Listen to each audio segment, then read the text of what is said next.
আমি একজন গৃহবধূ। আমার বিয়ে হয়েছে এই ১০ বছর। বর্তমানে আমার রানিং ২টা বাচ্চাও আছে। আমার স্বামীর অবহেলা এবং তার পরকীয়ার জন্য আজকে আমাদের ডিভোর্স হয়েছে। নারী যতদিন চুপ থাকে ততদিন ভালো, মুখ খুললেই নারী হয়ে যায় খারাপ। সারাদিন খুব পরিশ্রম করতে হয় আমার সংসারের জন্য, তাই শরীর খুব ক্লান্ত থাকে। গতকাল রাতে আমার বাচ্চা ঘুমায়নি, তাই আমিও ঘুমাতে পারিনি। তাছাড়া শরীরটা অনেক ব্যথা করেছে, হয়তোবা জ্বর আসতে পারে। সকালে অনেকগুলো কাপড় চোপড় ছিল পরিষ্কার করার জন্য, তাই হাজবেন্ডকে বলেছিলাম একটু হেল্প করতে, কিন্তু সে করেনি। আমার ২ বছরে ২টা অপারেশন হয়েছে। লাস্ট যেটা ছিল সেটা প্রেগনেন্সির অপারেশন। পরপর ২টা বাচ্চা হওয়াতে আমার শরীরটাও যেমন ভেঙে গেছিল, তেমনি চেহারাটাও নষ্ট হয়ে গেছিল। আমি তেমন একটা কাজ করতে পারতাম না, তাই হাজবেন্ডকে বলেছিলাম একটা হেল্পিং হ্যান্ড রেখে দিতে। সে সবসময় বলতো হেল্পিং হ্যান্ড পাওয়া যায় না। যেহেতু আমার ২টা বাচ্চা, রাতে অনেক কাঁথা কাপড় চোপড় অপরিষ্কার হয়, যার কারণে সকালে আমার সেগুলো ধুইতে হয়। এবার এদিকে রান্না করা, হাজবেন্ডের খাবার তৈরি করা, আবার বাচ্চাদের দেখাশোনা করা, সাথে তো সংসারের আরো অনেক কাজ থাকেই। এগুলো যখন একা একা করতাম, তারপর যখন ক্লান্ত হয়ে যেতাম, আমার স্বামী তখন আমাকে বলতো এগুলো করার কি আছে। কিন্তু বিশ্বাস করেন,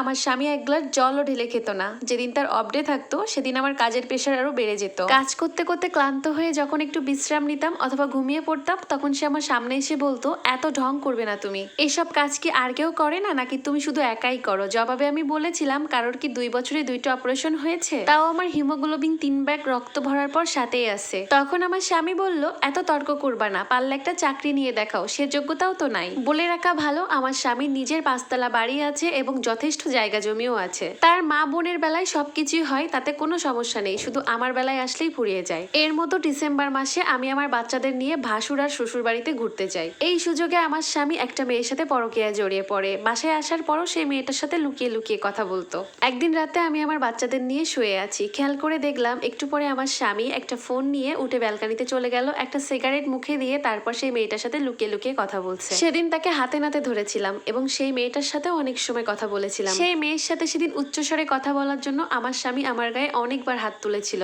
না পারতাম শ্বশুর বাড়ির কারোর কাছে বিচার দিতে, আর না পারতাম বাবার বাড়ির কারোর সাথে মন খুলে ২টা কথা বলতে, কারণ বিয়েটা আমি নিজের পছন্দ মতোই করেছিলাম। সংসার জীবনে আমি দিন দিন মানসিক রোগী হয়ে যাচ্ছি। অফিস শেষে আমার স্বামী বাসায় এসে সারাক্ষণ মোবাইল দেখে। আমি যদি কিছু বলি তাও সে শোনে না। আমার জন্য বা আমার সন্তানদের জন্য তার কাছে বিন্দুমাত্র সময় নেই। এরপরেও চেয়েছিলাম সংসারটা তার সাথে সারা জীবন ভালোভাবে কাটাতে, কিন্তু আর পারলাম না। এরপর ২ মাস যেতে না যেতেই আমার স্বামী সেই মেয়েটার সাথে গভীর সম্পর্কে জড়িয়ে যায়। রাত করে বাসায় ফিরতো এবং বাসায় এসে আমাকে প্রচুর মারধর করতো, এমনকি আমার বাচ্চাদের কোনো খেয়ালও রাখতো না, এমনকি ফিরেও তাকাতো না। বাধ্য হয়ে তাকে ডিভোর্স দিয়ে ১ মাস আগে বাবার বাড়িতে এসে উঠেছি। আমার স্বামীর কাছ থেকে আমি একটা টাকাও নেইনি। আর আমার বাবা মায়ের কথা কি বলবো, আমাকে দেখে আর তাদের নাতি নাতনিকে দেখে তারা আর আমাকে ফেলে দিতে পারেনি, তারা আমাকে আপন করে নিয়েছে। কিন্তু অবাক করা বিষয় হলো, গত ৩ দিন ধরে আমার হাজবেন্ড আমাকে একটানা ফোন দিচ্ছে, মেসেজ দিচ্ছে, এমনকি তার বন্ধু বান্ধবদের দিয়েও যোগাযোগ করার চেষ্টা করছে। যা হয়েছে সবকিছু ভুলে গিয়ে আবার নতুন করে সবকিছু শুরু করতে চাচ্ছে।